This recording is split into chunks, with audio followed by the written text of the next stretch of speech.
अस्सलाम वालेकुम students, I hope आप सब ठीक होंगे। आज हम स्टार्ट करेंगे क्लास 11 के PK book mathematics chapter 3 exercise 3.1 question number 1।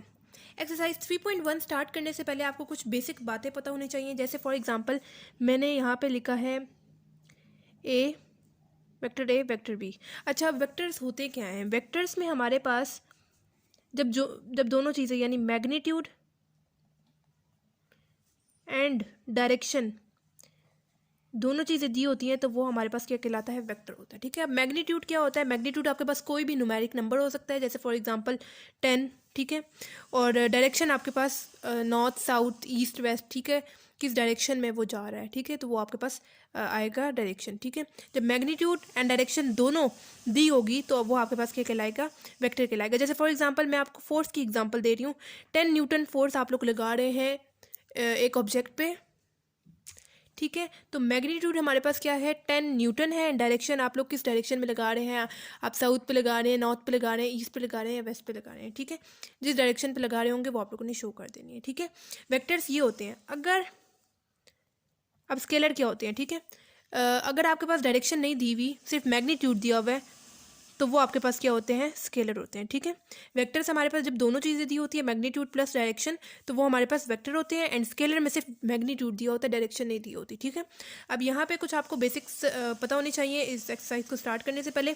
जैसे पहले वेक्टर का मैंने आपको बता दिया। अब मैंने यहाँ पे दो वेक्टर्स लगाए हैं, एक वेक्टर ए एंड एक वेक्टर बी लगाया है। ठीक है, ये हमारे पास एक पैरेलल वेक्टर भी है, पैरेलल वेक्टर भी कहलाता है, और दूसरा ये इक्वल वेक्टर भी कहलाता है। पैरेलल वेक्टर कैसे कहलाता है? क्योंकि देखें आप लोग, पैरेललोग्राम की शेप, ये पैरेललोग्राम की शेप है, ये दोनों एक दूसरे के आपस में पैरेलल हैं, और ये दोनों एक दूसरे के मतलब कि जो आमने सामने चीज़ें हैं, जैसे ये देखें एक दूसरे के आमने सामने हैं, तो ये आपके पास पैरेलल वेक्टर हो गया। ठीक है, एंड दूसरा मैंने लिखा है इक्वल वेक्टर। इक्वल वेक्टर कैसे लिखा है? क्योंकि देखें ए की लेंथ एंड बी की लेंथ दोनों की इक्वल है, तो आप लोग लिख दें ए इज इक्वल टू बी। ठीक है, ये दोनों कहलाते हैं। इसके अलावा जैसे आप लोगों ने पैरेलल लिखा है, उसी तरह मैं लिख रही हूँ एंटी पैरेलल।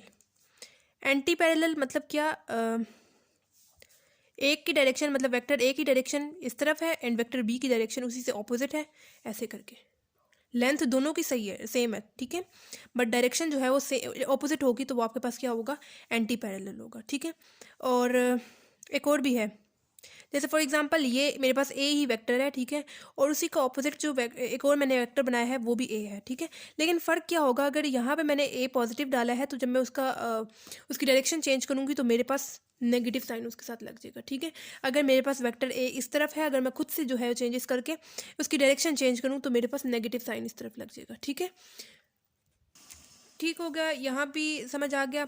उससे नेक्स्ट मैं एक लिख रही हूँ कि ये मेरे पास एक वेक्टर है, वेक्टर ए आप लोग नाम ले लें। ठीक है, मैं यहाँ पे लिख रही हूँ एक इसी तरह का सेम, मतलब कि अगर मैं इसी वेक्टर का 2 टाइम्स कर दूँ, मतलब कि मैं ये कहना चाह रही हूँ कि ए में ए दोबारा ऐड कर लूँ, यानी या फिर आप लोग 2 को मल्टीप्लाई कर दें इसी ए के साथ। ठीक है, मतलब कि इस ए का मैं 2 टाइम्स करना चाहती हूँ, तो आपके पास ये जो वेक्टर है वो डबल हो जाएगा, यानी 2a आ जाएगा। ठीक है, इसका मैंने अगर डबल किया है तो मेरे पास 2a आ जाएगा। ठीक है, मतलब कि ये पहले छोटा सा था, इसकी लेंथ जो है वो बड़ी होगी। क्यों कैसे हुई है? क्योंकि मैंने ए में एक और वेक्टर ऐड किया है, तो वो मेरे पास 2a मैंने यहाँ पे लिख दिया। ठीक है, उसी तरह बी में भी अगर आपके पास वेक्टर बी ऐसे दिया हुआ है, ठीक है, वेक्टर बी ये है। ठीक है, इसमें भी अगर आप 3 टाइम्स करना चाहते हैं तो उसी को 3 के साथ मल्टीप्लाई करेंगे और इतना लंबा बना देंगे। ठीक है, यहाँ पे हम लोग को जो है पेपर में इतना स्केल वगैरह का काम नहीं हम लोग करेंगे, आप लोग अंदाजे से ही लगाएंगे। ठीक है, एक लास्ट पॉइंट रह गया है यूनिट वेक्टर। यूनिट वेक्टर आजकल आप लोग फिजिक्स में भी पढ़े होंगे, वेक्टर्स वाला चैप्टर। ठीक है, ये आप लोगों ने चीज़ पढ़ी होगी। ये देखें आप लोग कॉर्ड्स, ठीक है, ये हमारे पास एक्स एक्सिस वाली लाइन होती है एंड ये हमारे पास वाई एक्सिस वाली लाइन होती है। ठीक है, तो यहाँ पे मेरे पास एक्स एक्सिस है, यहाँ पे वाई एक्सिस है, ये मैं आपको बताती हूँ। एक्स एक्सिस में हमारे पास यूनिट वेक्टर, ठीक है, वो आएगा। यूनिट वेक्टर में यहाँ पे एडिंग दे रही हूँ। यूनिट वेक्टर एक्स के लिए हमारे पास यूनिट वेक्टर आई है, वाई के लिए हमारे पास यूनिट वेक्टर जे है, एंड यहाँ पे ये हमारे पास जी है। ठीक है, एक्स वाई जी, यहाँ पे हम लोगों ने जी लिया। जी के लिए यूनिट वेक्टर क्या है? के है। आई जे के आप लोगों ने याद रख लेना है। और यहाँ पे ये यूनिट वेक्टर के लिए एक छोटा सा साइन होता है, ये हम लोग लगाते हैं। ठीक है, ये आप लोग लगा लें, ये बस आप लोगों ने याद रखना। और ये यूनिट वेक्टर होता क्या है कि आपके पास जब मैग्नीट्यूड कि जिन वेक्टर्स की मैग्नीट्यूड की वैल्यू 1 आती है तो वो हमारे पास यूनिट वेक्टर कहलाते हैं। ठीक है, तो ये था, ये मतलब बेसिक चीज़ें थी इस एक्सरसाइज को सॉल्व करने की। और एक मेन बात कि हम लोग वेक्टर्स को कैसे सॉल्व करते हैं, ये आप लोगों ने क्लास 9 में भी पढ़ा होगा, हेड टू टेल रूल, ठीक है। हेड टू टेल रूल के थ्रू हम लोग जो है वो वेक्टर्स को सॉल्व करते हैं। अभी हम लोग फर्स्ट पार्ट सॉल्व करेंगे। हेड टू टेल रूल क्या होता था, पहले वो भी समझ लें। Head to tail rule, head to tail rule, head tail, ठीक है। मतलब एक की हेड होगा और दूसरे की टेल होगी, ठीक है। जैसे फॉर एग्जांपल मैं लगा रही हूँ ऐसे, ये मेरे पास वेक्टर ए है, ये हेड, इसका जो हेड है ये वाला, उसके साथ मैंने दूसरे वेक्टर की टेल को अटैच कर देना, ठीक है। ये मैंने कर दिया। और ये जो मैंने खुद से लगाई है ना, ये हमारे पास क्या होता था, रिजल्टेंट होता था, ठीक है। ये वेक्टर ए था, ठीक है, इसका हेड था, दूसरे वाले की टेल थी, टेल को मैंने दूसरे वाले वेक्टर को मैंने नाम दे दिया बी का, ठीक है। और ये जो मैंने खुद से लगाया है उसको मैंने रिजल्टेंट का नाम दे दिया, ठीक है। तो ये हमारे पास हेड टू टेल रूल है, पहले वाले की हेड होगा दूसरे वाले की टेल होगी, ठीक है। वो डिपेंड करता है कि हमारे पास जो है उसकी डायरेक्शन किस में है, ठीक है। वो आगे हम लोग सॉल्व करेंगे तो आपको सही से समझ आ जाएगा। क्वेश्चन नंबर 1 है हमारे पास, A B C D E F is a regular hexagon. Hexagon की शेप आपके पास ऐसी होती है, ठीक है, जो कि मैंने बना दी है। ए बी आपको दिया हुआ है, हम लोग डेटा साथ साथ फिल करते जाते हैं। ए बी दिया हुआ है हमें, ए मतलब ए टू बी हमारी उसकी लेंथ क्या है, ए है, ठीक है। बी सी की जगह उन्होंने हमें उसकी लेंथ दी हुई है बी। सी डी की दी हुई है सी। स्टेट, बस ये तीनों की दी हुई है। State the following vectors as scalar multiple of a b और सी। मतलब आगे हमें जो इन्होंने 5 पार्ट्स दिए हुए जिनको हमने सॉल्व करना है, उसको हम लोगों ने इन ए बी सी के थ्रू सॉल्व करना है। ये यहाँ पे इन्होंने बस कहा हुआ है। अब सबसे पहले हमें दी हुई है कि आप लोगों ने डी ई पे क्या आएगा, ठीक है। डी ई पे हम लोग अगर देखें, ये हमारे पास ए बी की लेंथ कितनी दी हुई है, इन्होंने ए दी हुई है। इसी के पैरेलल अगर आप लोग देखें, डी ई जो है वो बिल्कुल ए बी के पैरेलल है, तो आप लोग इसकी भी जो है वो लिखते हैं। अच्छा, मेन चीज़ जो हमने लिखनी थी वो इसकी डायरेक्शन लिखनी थी, ठीक है।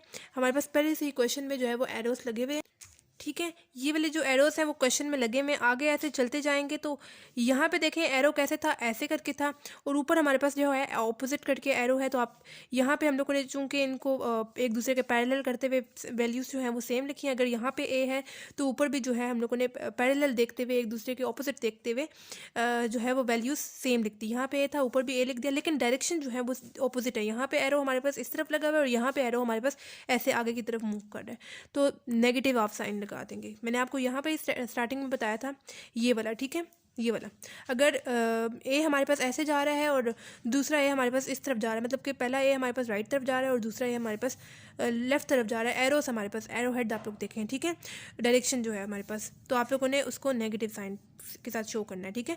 पहले वाले का तो पॉजिटिव में ही था ना, यहाँ पे हम लोगों ने चेंजेस किए हैं। यहाँ पे हमने उधर से देख के इधर लिखा है और एरो देखते हुए हम लोगों ने साथ नेगेटिव साइन लगा दिया। तो डी ई का आंसर हमारे पास क्या आया है, -a। अब हमें क्या सॉल्व करना है नेक्स्ट, ई एफ को भी हम लोग ऐसे सॉल्व करेंगे। ई एफ देखें आप लोग, ई एफ देखना है, ठीक है, एफ ई नहीं देखना, ठीक है। आपका पूरा क्वेश्चन इस तरह गलत हो जाएगा। आप लोगों ने जैसे दिया हुआ ऑर्डर उसी तरह देखना है ई एफ, ठीक है। ई एफ हमारे पास एरो भी ऐसे ही आएगा, ठीक है, जैसे आगे बढ़ते जा रहे हैं एरो। यहाँ इसके पैरेलल हमारे पास क्या चीज़ आ रही है, सी डी आ रहा है, और यहाँ पे क्या है, सी है, तो हम लोग यहाँ पे भी सी लगा देंगे। लेकिन एरो वहाँ पे कैसे था, ऊपर की तरफ था, और यहाँ पे एरो नीचे की तरफ है, तो आप लोग साथ नेगेटिव साइन यूज़ कर देंगे, ठीक है।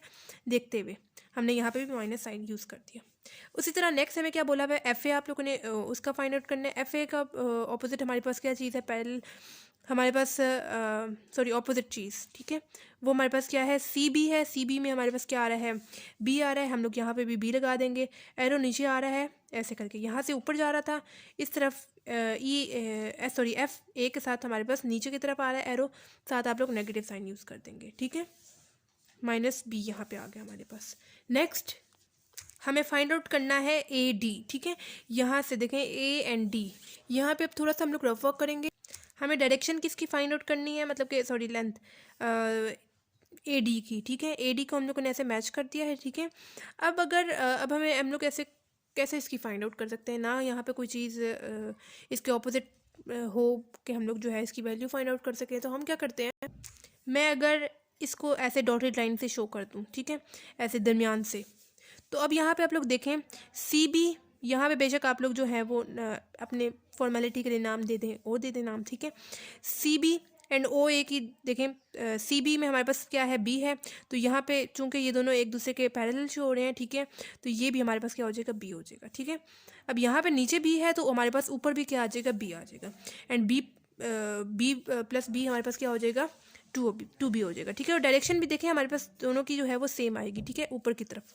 तो यहाँ पे भी बी लिया है, यहाँ पे भी बी लिया है, देखते हुए दोनों एक दूसरे के पैरेलल थे, और यहाँ पे जब हम लोगों ने बी लिया तो ऊपर भी बी लिया, ठीक है, क्योंकि हम लोगों ने इसको स्प्लिट करके लिखा था ना, और बी प्लस बी हमारे पास क्या हो जाएगा, टू बी हो जाएगा, ठीक है। यहाँ पे हम लोगों ने थोड़ा सा रफ वर्क किया था, यहाँ पे अब आप लोग लिख दें टू बी, ए डी का आंसर हमारे पास क्या आया था, टू बी। उसी तरह हम लोगों ने जो है वो बी ई का आंसर निकालना है। यहाँ पे अब हमें किसका फाइंड आउट करना है, बी टू ई। डायरेक्शन भी आप लोग देख सकते हैं बिल्कुल हमारे पास ऊपर जा रही है। उसी तरह हम लोग क्या करेंगे, दरमियान से इसको जोड़ देंगे ऐसे करके। इसको बेशक आप लोग नाम दे दें, ओ का नाम दे दें दरमियान वाले मिड पॉइंट को, ठीक है। अब यहाँ पे हम लोग क्या चीज़ को पैरेलल लें, यहाँ पे देखें ये एक दूसरे के पैरेलल जा रहा है, यहाँ पे भी सी है एंड यहाँ पे भी क्या आ जाएगा, सी आ जाएगा। डायरेक्शन भी दोनों की सेम है तो सी आ जाएगा, ठीक है। यहाँ पे जब हम लोगों ने सी लगाया तो हम लोग जो है नीचे भी क्या लगा देंगे, सी लगा देंगे देखते हुए, ठीक है। सी प्लस सी हमारे पास क्या हो जाएगा, टू सी हो जाएगा। यहाँ पे मैंने क्या किया है, डायरेक्शन दोनों के सेम थे, यहाँ पे जब सी था ये एक दूसरे के पैरेलल था, तो जो चीज़ हम लोगों ने यहाँ पे लिखी हुई है हम लोगों ने यहाँ पे भी लिख दी है। सी प्लस सी हम लोगों ने यहाँ पे लिखा है, तो हम लोगों ने चूंकि इसको स्प्लिट करके लिखा था, सी प्लस यहाँ पे भी सी लिखा था, यहाँ पे भी सी लिखा था, सी प्लस सी हमारे पास क्या हो जाएगा, टू सी हो जाएगा, ठीक है। यहाँ पे हम लोगों ने लिख दिया टू सी। सिंपल जो है हमारे पास इस टाइप के क्वेश्चंस ऑब्जेक्टिव में ही आएंगे, ठीक है। स्टार्ट से मैं बताऊँ अगर आपको तो डी ई हम लोगों ने डायरेक्शंस देखी पहले, यहाँ से जो है हमारे पास राइट तरफ एरो जा रहा था और यहाँ पे हमारे पास लेफ्ट तरफ डायरेक्शन ऑपोजिट थी। यहाँ पे ए था, ऊपर हम लोगों ने देखते हुए पैरेलल थे तो ऊपर देखते हुए ए लगा दिया और नेगेटिव साइन लगा दिया क्योंकि डायरेक्शन ऑपोजिट थी। उसी तरह जो है वो ई एफ में भी डायरेक्शन ऑपोजिट हैं लेकिन एक दूसरे के डायरेक्ट ऑपोजिट हैं, तो हम लोगों ने जो है सी सी लिख दिया और साथ यहाँ पे डायरेक्शन ऑपोजिट थी इस वजह से माइनस साइन यूज़ कर दिया। उसी तरह यहाँ पे वही काम किया है, एक दूसरे का ऑपोजिट था तो बी भी लिख दिया, डायरेक्शन ऑपोजिट चेंज थी तो हमने क्या लिख दिया, माइनस का साइन यहाँ पे लगा दिया, ठीक है। और ए डी को हम लोगों ने कैसे देखा था, ए डी को हम लोगों ने यहाँ से एक लाइन लगाई थी, ठीक है। इसको हम लोगों ने दो पार्ट्स में स्प्लिट कर दिया था, इसको हम लोगों ने ओ का नाम ले लिया था और ये चीज़ और ये चीज़ हमारे पास जो है वो पैरेलल जा रही थी। यहाँ पे चूँकि बी था तो यहाँ पे भी बी लगाया था, यहाँ पे जब बी लगाया था तो हम लोगों ने ऊपर भी बी लगा दिया था और बी प्लस बी हमारे पास क्या हो गया था, टू बी हो गया था। और बी ई का भी हम लोगों ने ऐसे ही कुछ किया था, पहले हम लोगों ने लाइन लगाई थी जहाँ से हम लोगों ने इसकी लेंथ फाइंड आउट करनी थी, ठीक है। फिर हम लोगों ने इसको स्प्लिट करके लिख दिया था, पहले बेशक आप लोग स्प्लिट करके लिखते हैं इसको दो पार्ट्स में, उसके बाद बेशक लाइन लगा दीजिएगा। यहाँ पे हम लोगों ने दरमियान में मिड पॉइंट में ज़ीरो जो है सॉरी ओ पॉइंट हम लोगों ने लिखा है, ठीक है। उसके बाद हम लोगों ने देखा कि ये दोनों एक दूसरे के पैरेलल जा रही हैं, सी यहाँ पे लिखा है और यहाँ पे भी लिख दिया, ठीक है। डायरेक्शन भी दोनों की सेम थी, यहाँ पे सी लिखा तो नीचे भी हम लोगों ने सी लिख दिया जहाँ पे हम लोगों ने दोनों को स्प्लिट करके लिखा था, ठीक है। सी प्लस सी हमारे पास क्या हो जाएगा, टू सी हो जाएगा। तो बी ई का भी आंसर हमारे पास क्या आ गया, टू सी आ गया, ठीक है। तो ये था हमारे पास क्वेश्चन नंबर 1। अगर आपको इस क्वेश्चन से रिलेटेड या पिछले किसी भी क्वेश्चन से रिलेटेड कोई प्रॉब्लम हो तो आप लोग मुझसे कमेंट बॉक्स में पूछ सकते हैं। इसके अलावा आप लोगों ने मुझे ये भी बताना है कि आपको मेरी वीडियोस कैसी लग रही हैं, क्या ये हेल्पफुल है या नहीं है, और आपने मेरे चैनल को सब्सक्राइब भी करना है ताकि मेरी सारी वीडियोस आपकी तरफ टाइमली पहुंच जाएं, और अपने फ्रेंड्स के साथ भी शेयर करें ताकि उनका भी फ़ायदा हो जाए। तो मिलते हैं नेक्स्ट वीडियो में, तब तक के लिए अल्लाह हाफिज़।